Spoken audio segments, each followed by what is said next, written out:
Guys, কি খবৰ সকলোৰে? নিশ্চয় সকলোৱে ভালে আছে। যিহেতু থাম্বনেইলখন চাই গম পাইছেই, আহকচোন আজি মাছৰুমৰ এখন ধুনীয়া কাৰী বনাওঁ। প্ৰথমতে আপোনালোকে কিনি অনা ফ্ৰেছ মাছৰুমখিনি যিকোনো বাচন এটাত উলিয়াই ল'ব। এতিয়া ধুনীয়াকৈ 2-3টা পিঁয়াজ লৈ মিহি মিহিকৈ কাটি ল'ব। এতিয়া কেৰাহীত অকণমান তেল দি তেলখিনি অকণমান গৰম হোৱাৰ পিছত তাতে অকণমান তেজপাত লগতে আপোনালোকৰ সোৱাদ অনুযায়ী কেঁচা জলকীয়া দি দিব পাৰে।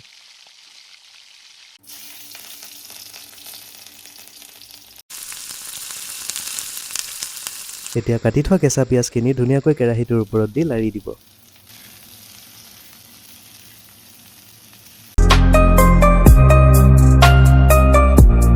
এতিয়া আপোনালোকে সোৱাদৰ বাবে মাছৰুমখিনিত কেঁচা বিলাহী 2টা লৈ ধুনীয়াকৈ মিহি মিহিকৈ কাটি ভাজি থকা কেঁচা পিঁয়াজখিনিৰ ওপৰত দি দিব। এতিয়া গোটেইখিনি বস্তু একদম ভজা নোখোৱালৈকে লাৰি থাকিব।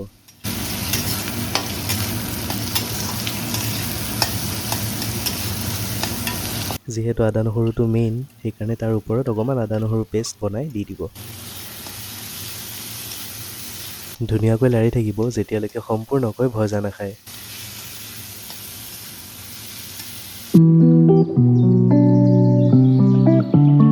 এতিয়া তাতে অকণমান জিৰাৰ গুড়ি দি লাৰি অকণমান হালধি গুড়িও দি দিব।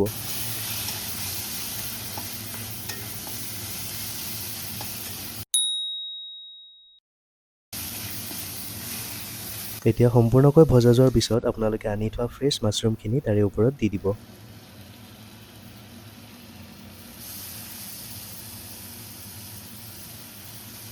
এতিয়া মাছৰুমখিনি দিয়া হোৱাৰ পিছত কেৰাহীটোত গোটেইখিনি মিশ্ৰণ ধুনীয়াকৈ লাৰি দিব।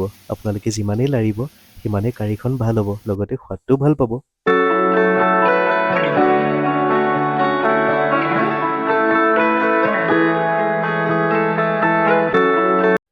এতিয়া আপোনালোকৰ আন্দাজ অনুযায়ী নিমখ অকণমান দি ধুনীয়াকৈ গোটেইখিনি মিশ্ৰণ লাৰি দিব।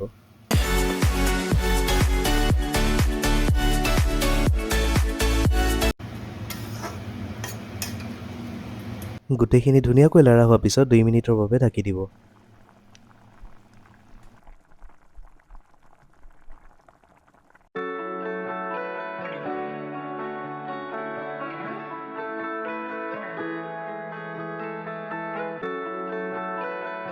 এতিয়া আপোনালোকৰ আন্দাজ অনুযায়ী কাৰীখনত আপোনালোকক যিমান পানী লাগে সেই হিচাপত পানীখিনি আপোনালোকে দি দিব। বহুত বেছিও পানী দিব নালাগে, নহ'লে সোৱাদটো কিন্তু কমি যাব।